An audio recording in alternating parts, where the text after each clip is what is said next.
Good evening student. आपका भौतिक विज्ञान में मतलब कक्षा 10 के अध्याय 12, अगर फिजिक्स का देखें तो तीसरा जो कि अब चल रही लेसन है भौतिक विज्ञान, मतलब भौतिक विज्ञान सब्जेक्ट का है। लेसन है विद्युत। विद्युत में जो इम्पोर्टेंट चीज़ें हैं जैसे कि आवेश क्या होता है, विद्युत धारा क्या होती है, ठीक है, ये सब चीज़ें हम सीखेंगे। सबसे पहले देखते हैं आवेश। आवेश परमाणु का एक मूल कण होता है जो मतलब यह तो धनात्मक हो सकता है या ऋणात्मक भी होता है, धनात्मक भी होता है। ये दो प्रकार के होते हैं आवेश। समान आवेश एक दूसरे को प्रतिकर्षित करते हैं। समान का मतलब होता है जो एक से आवेश होते हैं, एक से आवेश होते हैं जो एक दूसरे को प्रतिकर्षित करते हैं। एक से आवेश का मतलब हो गया, अगर धनावेश या ऋणावेश है, एक दूसरे को प्रतिकर्षित करेंगे। प्रतिकर्षित मतलब अपने से दूर भेजेंगे, हटाएंगे। और असमान आवेश का मतलब हो गया अलग अलग आवेश, एक हो प्लस एक हो माइनस।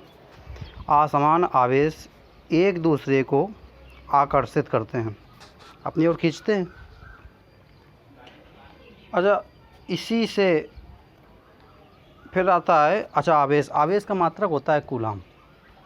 आवेश का मात्रक कूलाम होता है। तो होता कैसे, आवेश Q = सूत्र होता है IT, ठीक है, ये याद रखना। Q = IT होता है, एक होता है Q = NE। तो यहाँ पर जब Q = NE लगाएंगे तो इसको आसान रखने का तरीका कैसे याद रखेंगे। Q = NE, Q क्या है, आवेश है, N क्या है, इलेक्ट्रॉनों की संख्या है, E क्या है, इलेक्ट्रॉन पर आवेश लग रहा है तो कौन सा, धनायन ऋणायन, मतलब कोई ना कोई तो लगेगा ही। तो इसमें Q = NE इलेक्ट्रॉनों की संख्या तथा इलेक्ट्रॉन के आवेश के गुणनफल को कूलाम कहते हैं। Q = NE, ये सूत्र इम्पोर्टेंट है। Q = IT आएगा, फिर धारा में ये सब काम आएंगे। फिर ओम का नियम इसमें पढ़ोगे, V = IR। अच्छा, आगे हमसे कह रहा है विद्युत धारा। विद्युत धारा में देखो, विद्युत धारा में हमसे कह रहा है, क्या कह रहा है आवेश के प्रवाहित होने की दर को विद्युत धारा कहते हैं। जो आवेश में प्रवाहित होने की मतलब जितने भी आवेश के प्रवाहित होने की दर, कितनी दर, किस हिसाब से आवेश प्रवाहित हो रहे हैं, आवेश में प्रवाहित होने दर कहीं भी आ जाए, दर का मतलब होता है बटे। इसमें दिया गया है विद्युत धारा। तो अभी हमने बताया था विद्युत धारा बराबर, इसमें देखो दे दिया गया है आवेश बटे समय। Q = IT बताया था। Q = IT जब I बराबर निकालेंगे Q/T बन जाएगा। धारा का SI मात्रक एम्पियर होता है, सबने पढ़ा है। धारा को मापने का यंत्र होता है अमीटर होता है, अमीटर भी याद रखना। अब कभी कभी पूछ देता है 1 एम्पियर की परिभाषा बताइए, या 1 एम्पियर को मात्रक में उसमें निकालिए। तो जब हमने Q = IT होता है, I = Q/T होता है। Q किसका मात्रक होता है, कूलाम का, ठीक है। तो 1 कूलाम, और समय का मात्रक सेकंड होता है। तो जब Q का मात्रक कूलाम हो गया, समय का मात्रक हो गया सेकंड, तो क्या इसकी परिभाषा हो जाएगी, 1 सेकंड में प्रवाहित होने वाले कूलामों को, या एक जितने भी बहेंगे उसे 1 एम्पियर कहते हैं, ठीक है। ये फिर ये दिया गया है तुम्हारा माइक्रोमीटर, मिलीमीटर 10⁻³ एम्पियर, 10⁻³ और माइक्रो एम्पियर होता है 10⁻⁶, और इसी में नैनोमीटर कहता है 10⁻⁹, ठीक है। एंग्स्ट्रॉन में कहता है 10⁻⁻10। पीको अगर कह देता 12 हो जाता, मतलब ये याद रखना, फैक्टो तक होते हैं। अच्छा, अब इसके बाद में उसको समझाएगा तुम्हारा। कह रहा है विद्युत धारा को अमीटर द्वारा मापा। ये हमने पिछले बताया था कि इसको जो मापने का यंत्र होता है विद्युत धारा का, वो होता है एमीटर। तो एमीटर से जब हम मापेंगे, इसका प्रतीक मतलब किस प्रकार से मीटर जो लगता है, तो बीच में ए लिखा होता है और प्लस माइनस। ऐसे वोल्ट मीटर का होता है, उसमें वी लिखा होता है, फिर प्लस माइनस होता है। अच्छा, तो एमीटर का प्रतिरोध कम होता है तथा हमेशा श्रेणी क्रम में जुड़ता है। हाँ, इसकी एक खासियत ये होती है, श्रेणी क्रम में ही जुड़ता है। अच्छा, श्रेणी क्रम समांतर क्रम, ये दो होते हैं। श्रेणी क्रम होता है, एक समांतर क्रम होता है। श्रेणी क्रम, जैसे कि श्रेणी क्रम क्या होता है इसको समझ लो। श्रेणी क्रम का मतलब हो गया, जैसे कि हम बैटरी से कोई चीज़ जलाएं, एक साथ एक ही तार में कई सारे बल्ब जोड़ दें एक ही तार में, वो हो गया श्रेणी क्रम। जैसे घर की फिटिंग होती है, घरों में फिटिंग अक्सर हर स्विच का अलग अलग है। एक स्विच खोलो, उस स्विच से मतलब एक बल्ब जलेगा, दूसरे खोलेंगे पंखा चलेगा। ये होता है समांतर क्रम, ठीक है, पैरेलल इसे कहते हैं। श्रेणी क्रम सीरीज, इसे सीरीज है ना। तो अच्छा, सीरीज में जब जुड़ा होगा तो इसमें होता क्या है, एक ही धारा बहेगी। जनरेटर वाले होते हैं एक साथ, लाइटिंग वाले एक ही साथ में वो लगा के और उसका ही सारे बल्ब टांग देते हैं, ये श्रेणी क्रम हो गया। समांतर क्रम में क्या होता है, अलग अलग उसका पूरा परपथ बनता है, हर एक के लिए अलग स्विच लगाया जाता है। हाँ, उसमें उसी हिसाब से जो अभी इसको समझो। तो एमीटर जो है, एमीटर इसमें हमसे कह रहा है, क्या कह रहा है कि श्रेणी क्रम में। अच्छा, अगर हमसे कह रहा है विद्युत धारा की दिशा इलेक्ट्रॉन के प्रवाहित होने की दिशा के विपरीत मानी जाती है। विद्युत धारा की जो दिशा होती है, जिस तरफ इलेक्ट्रॉन प्रवाहित हो रहे हैं उसके विपरीत। इसको फिगर से हम देखो समझाने की कोशिश करेंगे, इसमें तो हो नहीं पाएगा। जैसे कि हम ये देखो, अभी समझाते हैं।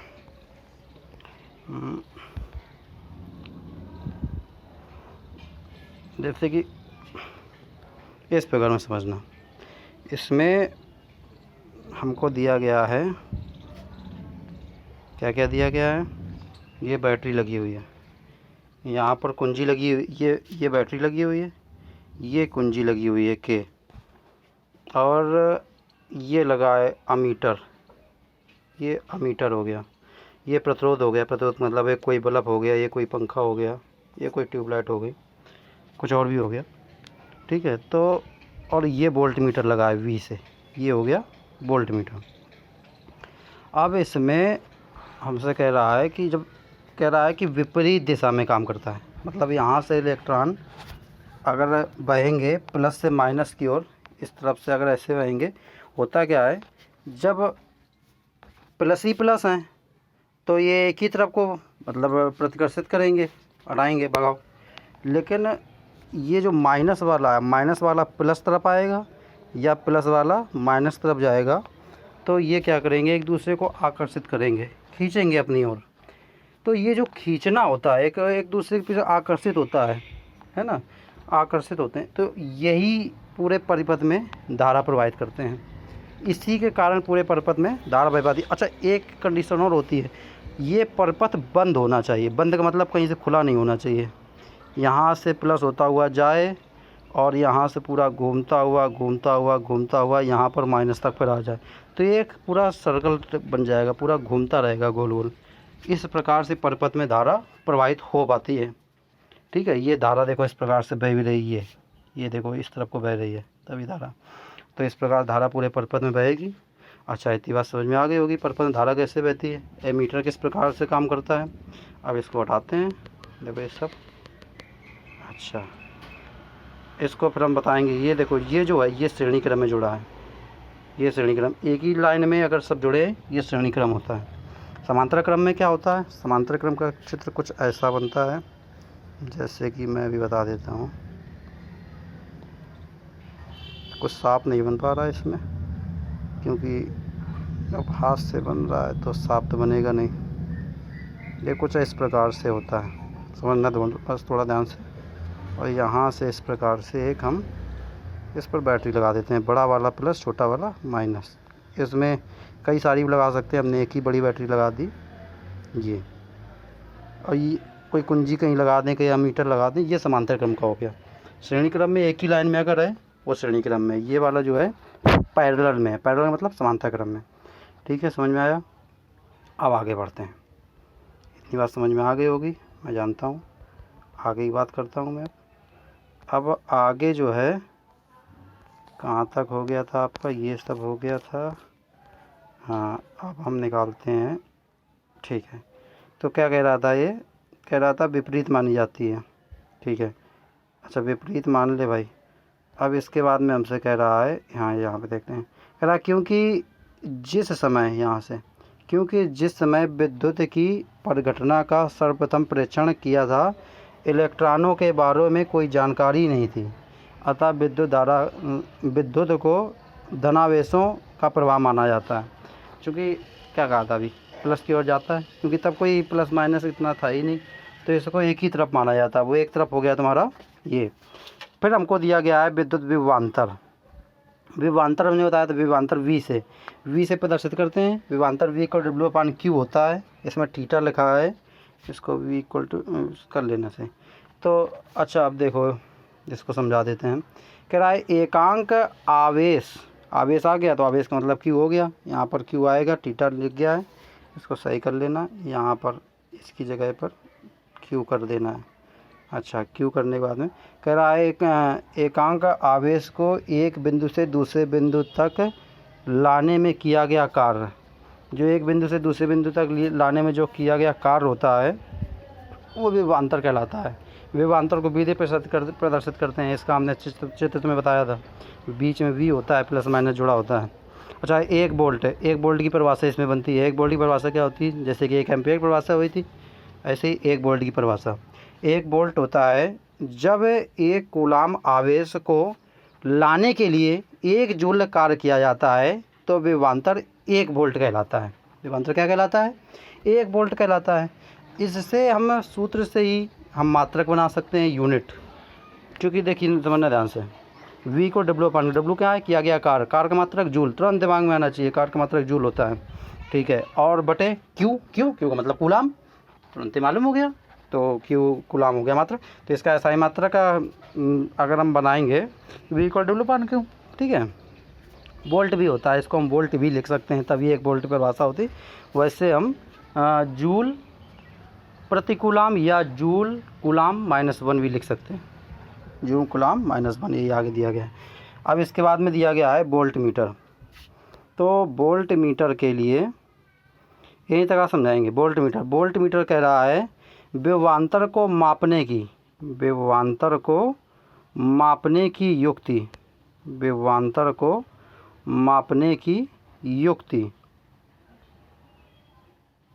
तो अब विभवांतर को मापने की युक्ति, इसका प्रतिरोध ज़्यादा होता है हमेशा पार्श्वक्रम, ये पार्श्वक्रम में जुड़ा था, ये याद रखना। वो श्रेणी क्रम में जुड़ा था, ये पार्श्वक्रम मतलब हो गया समांतर क्रम। ठीक है, जिसे पैरेलल कहते हैं। अच्छा, अब इसके बाद में इसका चित्र ये है, चित्र जैसे कि उसका था, इसका चित्र ये है। अच्छा, इसका चित्र के बाद में सेल। अब देखो सेल तुमने कक्षा 7 में पढ़ा है, 8 में पढ़ा है। सेल कौन प्रकार से होते हैं, प्राथमिक होता है, द्वितीयक सेल होते हैं। ठीक है, तो अब सेल कह रहा है यह एक सरल युक्ति है जो विभवांतर को बनाए रखती है। बिना सेल के देखो भाई विभवांतर काम ही नहीं करना, धारा बह पाएगी, विभवांतर चल नहीं सकते हैं। जब तक बैटरी नहीं लगाएंगे प्लस माइनस नहीं होगा, उसमें कोई कार्य नहीं होगा। फिर आगे हमसे कह रहा है विद्युत धारा हमेशा उच्च विभवांतर से निम्न विभवांतर की ओर होती है, हमेशा हाई से लो होती है, याद रखना। विद्युत धारा आई जो होती है, जिसका मात्रक एम्पियर होता है, ये क्या कह रहा है, उच्च विभवांतर से, हाई वोल्टेज से लो वोल्टेज की ओर प्रवाहित होती है। विद्युत परिपथ में सामान्य उपयोग होने वाले कुछ अवयव प्रतीक हैं ये। इनको प्रतीकों को मुझे समझाने की ज़रूरत नहीं है, इनको आप स्वयं समझिए, ये हैं इतने। मैं कल ओम के नियम से आपको समझाऊंगा। ठीक है, और इसको इतना ही आपको याद भी करना होगा। यहाँ से यहाँ तक आपको इनके प्रतीक सुनना है। मैं कल किसी से कहीं से भी पूछ सकता हूँ, यहाँ से लेकर और तुम्हारे ये पूरे नीचे तक है। ठीक है, ये पूरे नीचे तक के रहेंगे। चलो भाई, इनको याद कर लेना और सभी लोग याद करके सुनाइए, हम सुनेंगे ये सब। ठीक है। चलो रखते हैं।